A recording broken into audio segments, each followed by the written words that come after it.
Hello again, everybody. Welcome into Mind Your Business, a presentation of the Boone Area Chamber of Commerce, brought to you each week by Appalachian Commercial Real Estate, Appalachian Regional Healthcare System. I'm David Jackson, President and CEO of the Chamber. Today, we're talking about the Town of Boone Climate Action Plan with George Santucci, who is the Director of Sustainability and Special Projects for the Town of Boone. Gracious enough to join us once again. George is a longtime friend of the program, so welcome back, and look forward to talking to you about some important community topics today. But first, just hello again. Well, thank you. Thanks so much for having me, David. It's great to be back. Yeah. So let's kind of start at the top level here. We have helped publicize, and attended some of Boone's community climate action planning process. I know you've had a couple of public meetings with that, but wonder if you can just first explain to those that weren't able to engage what this planning process includes and what ultimately you are hoping to gain out of engaging the community in some of the sustainability goals that the town has already achieved and has moving forward. So the reason for the plan is to have a actual document, a guiding document that will help us achieve the town's sustainability goals. So as we know, right now, stated by council, our goal is to be, for municipal operations, to be 100% climate neutral by 2030, for the town to be 100% renewable for using renewable energies for municipal operations by 2040. And then, of course, to achieve the same goal for the entire community, the 20,000 plus people that live in Boone and work in Boone, by 2050. So to have a long-term plan, long-term goals like that, one needs to have a really strategic and well-documented plan to show iterative actions and allowing us to move forward and achieving those goals. And I will say that the town is not doing this on its own. We're contracting with an organization called ICLEI. They represent municipalities all across the United States, as well as municipalities all across the world, in climate mitigation and greenhouse gas elimination, to address climate change. So we're really excited to work with them. They've got a wealth of knowledge and have been extremely helpful. I think one of the things that stuck out in attending one of the climate action community sessions here just a few weeks ago was that there are a number of community partners that we know well: Blue Ridge Energy, New River Light and Power, Appalachian State University's Office of Sustainability, just to name three. And there are many, many others that have been involved in this process. What do you feel like that collection of stakeholders has ultimately allowed the town to do in terms of setting its own policy? I would imagine that you're seeing things from so many different directions, that this isn't just about energy consumption. It's not just about water cleanliness. This is a really good way to bring all of those things under one umbrella, so to speak.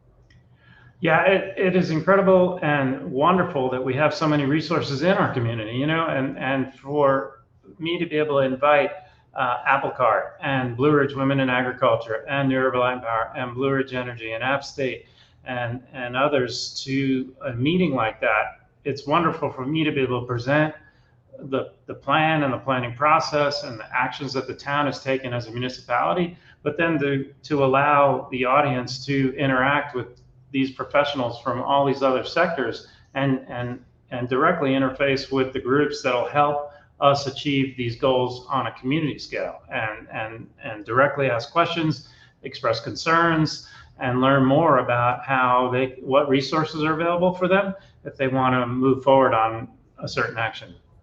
So the town of Boone has been well publicized and patted on the back, so to speak, within the industry because of the stature within the state, being one of the first communities to adopt what are considered very progressive climate goals moving forward. So can you tell us a little bit about what that notoriety has allowed the town to do in terms of moving the needle even further toward climate neutrality goals that you've set as a municipality and are having some of these organizations help you with?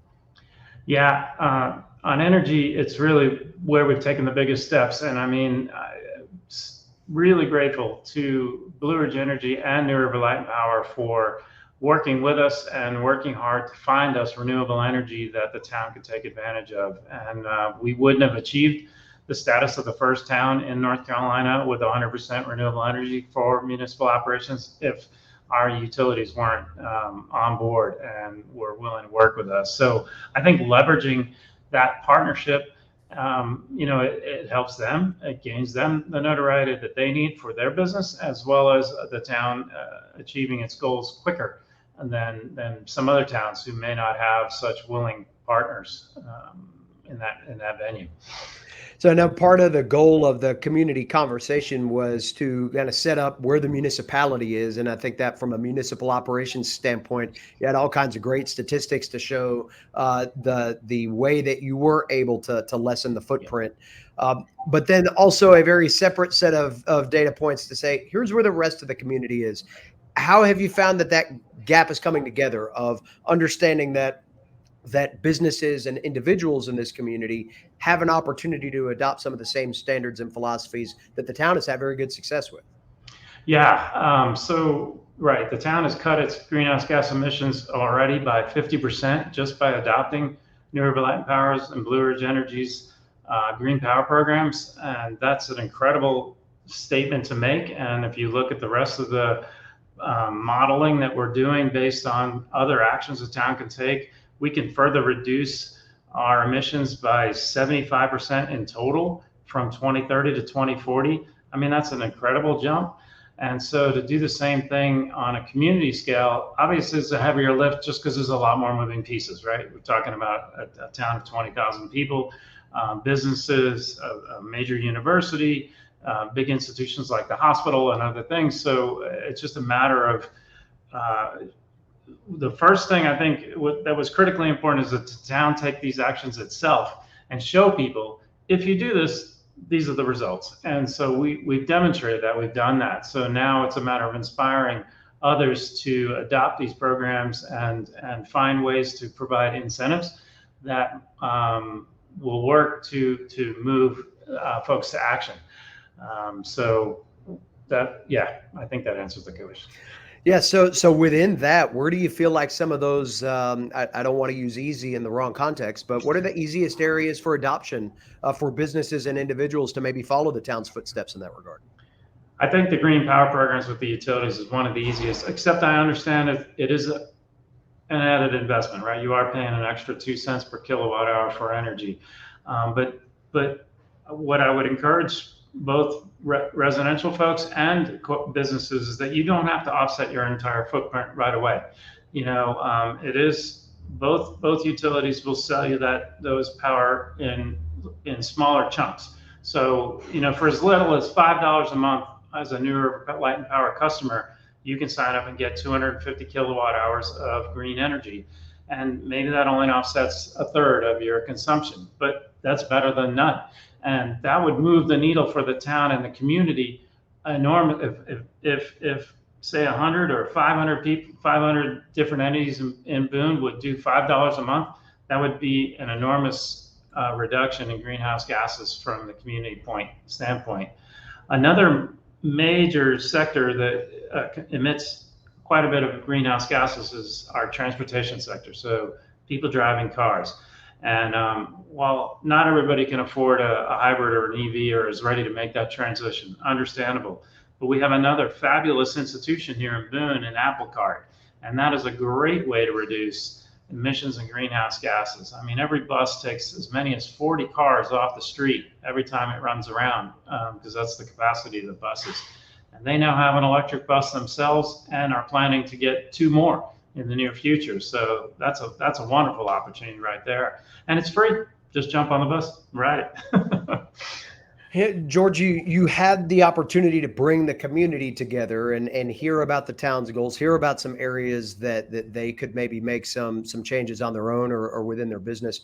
What are the top elements of feedback that you're hearing at this point in time, whether that's adoption or maybe some roadblocks that need to be smoothed over first? But what's the feedback been? Yeah, so as I indicated a little bit on the Green Power Program, because it is an added financial, and probably the biggest impediment to that is that it's an opt-in program, right? It's not something that's automatically done by the utilities. You as a customer have to request it, and we're all busy. We all got lots of things going on. I've talked to a number of people that's like, yeah, it's sitting on my desk. I just haven't done it. And so one thing we are considering is a possible rebate program as an incentive to motivate folks to take action. So we're negotiating with New River Light and Power, and probably will do the same with Blue Ridge Energy, as to if we could write grants and find monies that we could offer up as an incentive, no different than if you bought a low energy stove or refrigerator, and you might get, you know, $50 back as a rebate. It'd be a similar kind of thing, just to help, you know, inspire people to action. But I think that's probably one of the bigger things that we heard, is just some kind of incentive to help move the needle and help folks take action. And that's in addition to some governmental incentives that already exist for the purchase of certain types of things. EVs is one that you mentioned. So again, finding a way to introduce this into the bottom line conversation has always been one of those areas of maybe quicker adoption, if you will. But you know, George, I think you've articulated well that all of this has come to place because of a plan. There is another plan that's simultaneously being spun up and worked on at the same time, and that's the Town of Boone's comprehensive plan, adjustments to the universal or the development ordinances.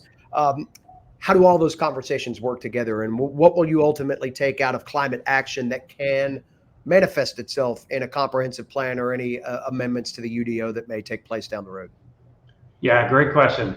So this new comprehensive planning process that we're doing right now, Jane and the planning department and the town council have agreed that we're going to look at everything in the comprehensive plan through 3 lenses, and sustainability is one of those lenses, affordable housing is another one of those lenses, and equity. So this plan, the community climate action plan, will be directly referenced in the comp plan and will be a guiding document through the sustainability lens for all the decisions made and the actions suggested in the comprehensive plan. And as we think about that document a little bit more, the comprehensive planning document, I know that a number of people in, say, the Blowing Rock Road corridor know that stormwater is an important conversation point in that. Are there some broader community topics, maybe infrastructure related topics, that have a little hint of climate action in there, but are also just long-term infrastructure strategy that we could kind of see get married together here? Yeah, no, I think, and that's a perfect segue into how it relates to the community itself directly. And so water is a component of the sustainability. And if you go onto our website, you'll see in the sustainability website, you'll see a whole section on water. So the stream restoration projects that we do to improve water quality, but also help with flood mitigation. Because we know an aspect of climate change is stronger storms and more rain. And so flooding is probably one of the bigger climate impacts that Boone will experience. So we just got a $400,000 grant to study all the stormwater infrastructure owned by the municipality and that's in public places like DOT roads and some other larger parking areas, say the mall or some of our largest shopping centers. We're going to look at some of that stormwater infrastructure, because that's all what manages that floodwaters, right? And if it's undersized or inadequate, then that's when we experience really bad flooding. Yeah, this serendipitous timing that we have this conversation on a day where we've had about 1.5 inches of rain and Blowing Rock Road looks like a pond right now. So that's encouraging to hear. I know not only from an individual resident's perspective in terms of ease of use of a community, but certainly within the business corridor there too, a number of people impacted on that by a daily basis. George, you mentioned some partnerships with the university as this work has gone on. What can you tell us about Appalachian State kind of making their name as a sustainability go-to resource, not only regionally, but even nationally? How have you been able to leverage the brain power there on campus with students and staff to be able to add into what this policy and what these conversations will ultimately yield? Yeah, it's been a wonderful relationship. I meet with Lee Ball over there, the director of sustainability for Appalachian, on a regular basis, and as well as many staff and faculty. And why would you not? Why would the town not take advantage of a resource of that capacity sitting right here in our town? And then the town's community greenhouse gas inventory is inclusive. The university is 100% within the town boundaries, so we have to account for the greenhouse gas emissions of the university. So the town and the university working together to address and mitigate greenhouse gas emissions is, has to happen. And there is a great willingness on the part of Appalachian to work with the town to address these issues. And then you add the fact that the Appalachian owns New River Light and Power. So then another critical partner is in there and owned by the university. So it makes all the sense in the world so Appalachian has its own climate action plan, and we want to continue to make sure that the town's climate action plan and the community's climate action plan and the university's climate action plan are aligned, right? So actions that are taken by each entity mirror and leverage more greenhouse gas emission reductions by working together and leveraging other resources, either federal funds or awareness or education campaigns, to let people know what's out there and what they can take advantage of.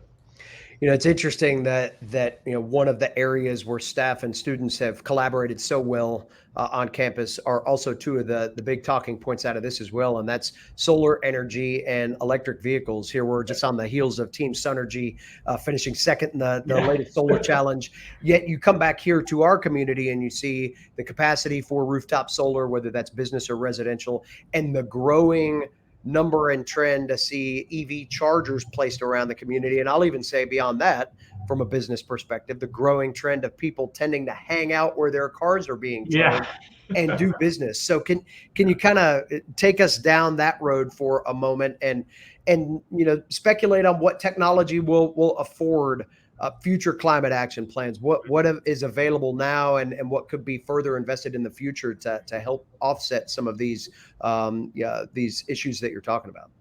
Yeah, I mean, the EV charging infrastructure, I'm really proud of this, and I'm glad you brought it up, because the town took some really aggressive steps. And when I got here, we only had 2 public EV chargers over in Depot Street lot, and we've now got up to 9 spread around town that are municipally owned, free to use.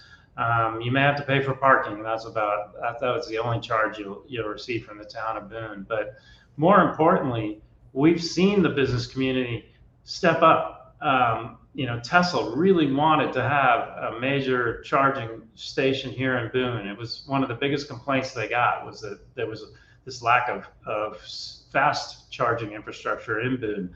And so we worked with Tesla to try to find them a spot. We were almost close to giving up some of our municipal parking because they were struggling so hard to find a location. But then CVS finally came forward and allowed them to install 12 fast chargers over at CVS. And I mean, you go over there any day of the week and you'll see Teslas plugged in. And then now we've seen the very first gas station in Boone, the Circle K out there on Blowing Rock Road, installed 2 DC fast chargers.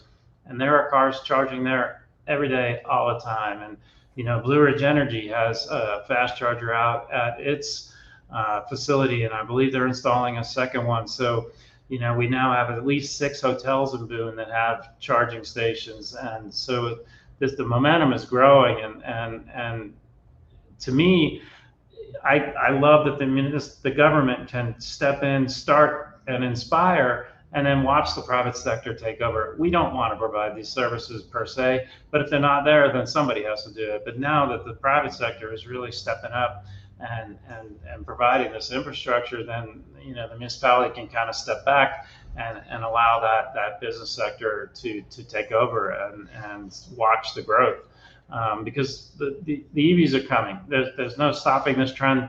These cars are on the road, and they're going to be more prolific as we see. We're seeing the manufacturing happen just to the south of us, South Carolina, Georgia. You see a new EV company coming in and opening up a manufacturing facility, every couple of months. So Toyota opened a battery manufacturing plant over here in North Carolina recently.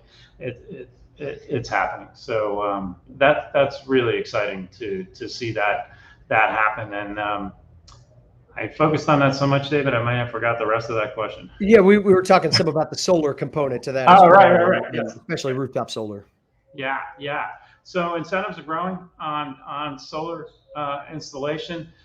The Inflation Reduction Act is really generous. You're guaranteed 30% effectively right off the top. So if you install a $30,000 solar system on a business or a residence, you already get 9 grand knocked right off the top. So you're down to $21,000, and then there are other incentives plus the if you sell the energy back, then you're making money in that way. I've seen business models around some of these where you're effectively making a 6% annual return over the 25-year lifespan of a solar installation, and that's on the conservative side. But if you stuck that same $21,000 in the bank, you're certainly not going to get that 6% return. So that's just one way to look at it. And I think another thing on this that we got out as feedback and I'm working on is there are so many different incentives from so many different entities, from the IRS and the federal government and the Department of Energy on down through to our state governments, and then of course at the local level from the local utilities.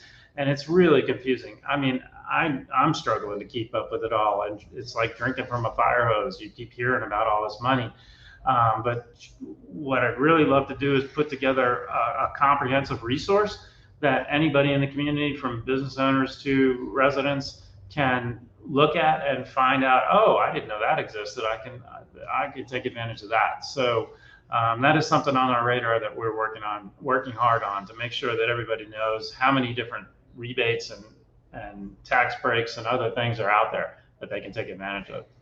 George, I know it's no secret that in this community, especially those that have lived here for a long time, preserving the integrity of this beautiful place is utmost on everyone's mind, and that certainly is a nice parallel conversation to have, along with some of what you've been talking about today. You've had 2 public information sessions. You got the opportunity for more engagement. How can people stay up to date, not only on the community climate action plan, but how that ultimately ends up fitting into the Town of Boone's comprehensive plan as those conversations start? Absolutely. Yeah. So both, the easiest way is to go to the Town of Boone's website, townofboone.net. And if you scroll to the bottom of the very home page, you'll see a button for the climate action plan and a button for the comprehensive plan. And if you want to go directly to the climate action plan, you just put the URL up there. So townofboone.net/CCAP will take you right to the climate action plan. And you can easily get to the comp plan from there. Do you anticipate more opportunities for engagement with the public, or are the listening sessions over at this point?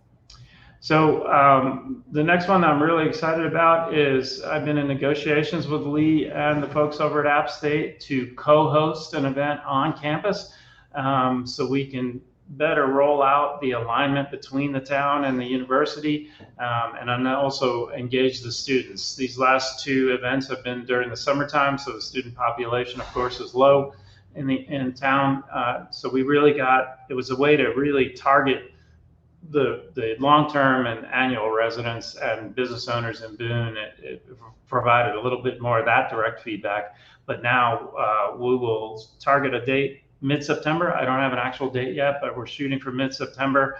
Let the students get back in, get the semester started, get settled in, and then host an event on campus, and be able to better show that alignment and get feedback from the university population. A great opportunity to harness a lot of great brain power, all working for community betterment at the same time. George, if there's folks that want to talk to you further about this, or just get more information on the variety of programs that the Town of Boone and other partners have that are related to climate and climate resiliency, what's the best way to get in touch with you in your office? Yeah, anybody can shoot me an email at george.santucci@townofboone.net. 268-6200 is the town line. That'll get you to me too, either way. And I am always available and would be happy to meet with anybody and talk more.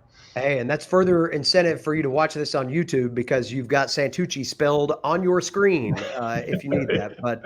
But we will have George's contact information in the show notes, both on the podcast version as well as here on YouTube. So we'll make sure that you have an opportunity to get in touch if you need to do that. George, we appreciate your time as always. It's always great to hear you talk so passionately about some of these projects. There's truly a lot going on in this space, and we look forward to helping you continue to inform and publicize as time moves on.